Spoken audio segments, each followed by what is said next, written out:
Malcolm X. Sir, what's the real reason why you two men split? Is it merely ideological, or is it personality? What else? Probably personality. It was not the statement that originally was given by the movement when we split. It's more personality than anything else. You've called people like Martin Luther King, who just got a Nobel Peace Prize, an Uncle Tom. Is this correct, first?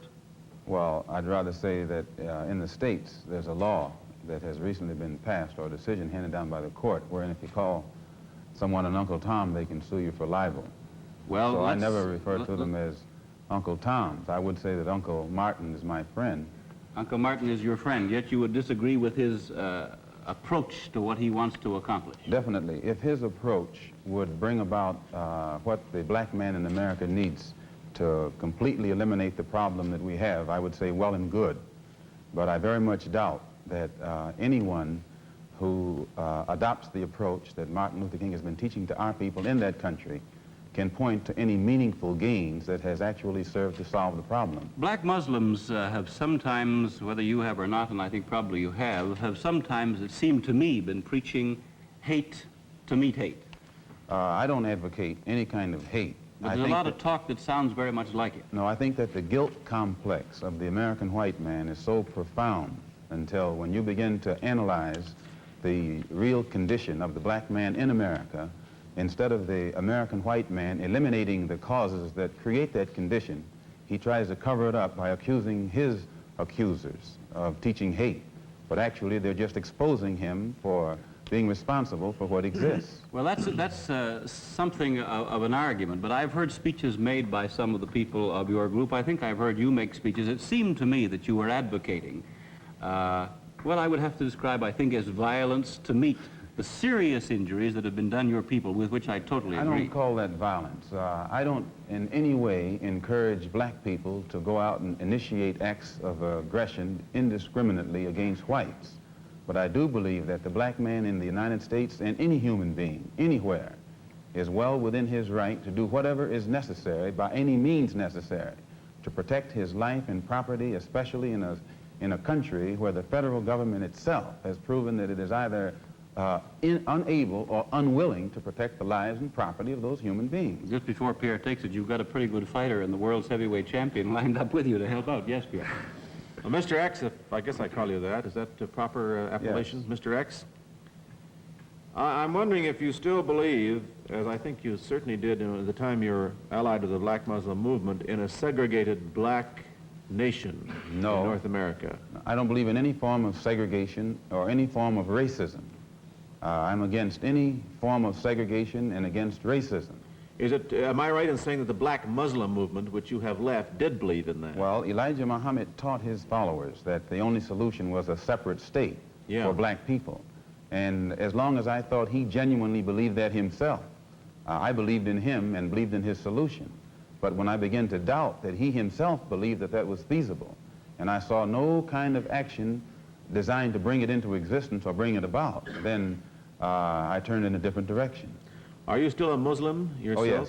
I'm a Muslim. I believe in the religion of Islam, which believes in brotherhood, complete brotherhood of all people. But at the same time that I believe in this brotherhood, I don't believe in forcing my desire for brotherhood upon those who aren't willing to accept it. Of course, I think the Christians would say that they also believed in brotherhood. What did you say to that? I'd say they believe in it, but don't practice it. Well, that'd be a pretty good answer.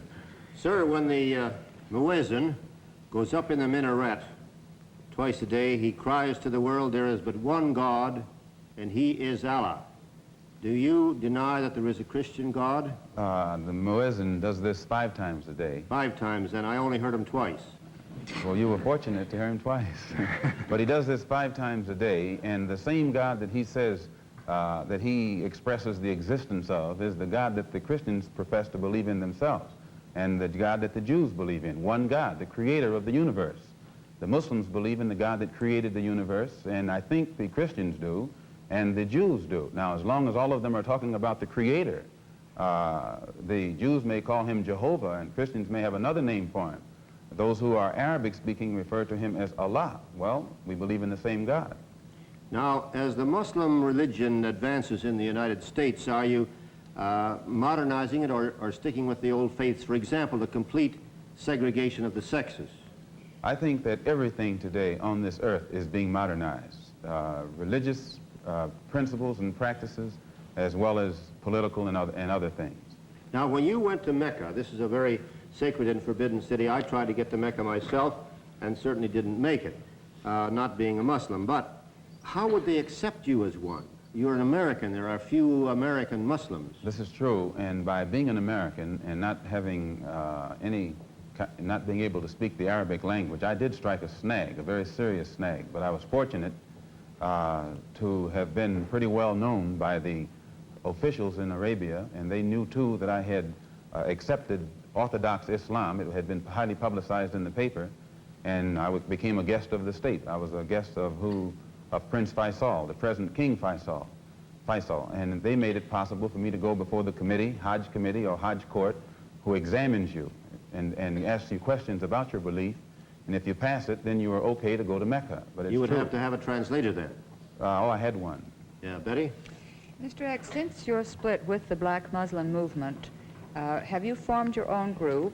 Yes. And also, you say that you don't believe that Martin Luther King has solutions. What are your solutions? Well, first, we formed two groups. The split resulted in the formation of two groups. The those who left the Black Muslim movement regrouped into what has now become known as the Muslim Mosque Incorporated, which is strictly religious, based upon the religion as it is taught in Mecca and Cairo and other centers of Islamic religious learning. Then realizing that our problem in America, that we are black Americans and we have a problem that goes beyond religion, we formed a group known as the Organization of Afro-American Unity. And the objective of this organization, it's non-religious, number one. Any Negro can belong to it. And the objective of that organization is to bring about a condition that will guarantee respect and recognition of the 22 million black Americans as human beings. Now, this is very laudable, but how? Well, by any means necessary. We feel that the problem, number one, of the black man in America is beyond America's ability to solve. It's a human problem, not an American problem or a Negro problem. And as a human problem or a world problem, we feel that it should be taken out of the jurisdiction of the United States government and the United States courts and taken into the United Nations in the same manner that the problems of the black man in South Africa, Angola, and other parts of the world, and even the way they're trying to bring the problems of the Jews in Russia into the United Nations because of violation of human rights. We believe that our problem is one not of violation of civil rights, but a violation of human rights. Not only are we denied the right to be a citizen in the United States, we're denied the right to be a human being. Mr. X, may I thank you very much for coming on our program and perhaps clearing away some of the cobwebs of misconception that some of us might have had about your belief. And I think you're a very sincere man, and it takes a lot of courage to admit a former belief is wrong, and we congratulate you for that and the service you performed tonight in giving us your views. Thank you so much, Mr. Thank you.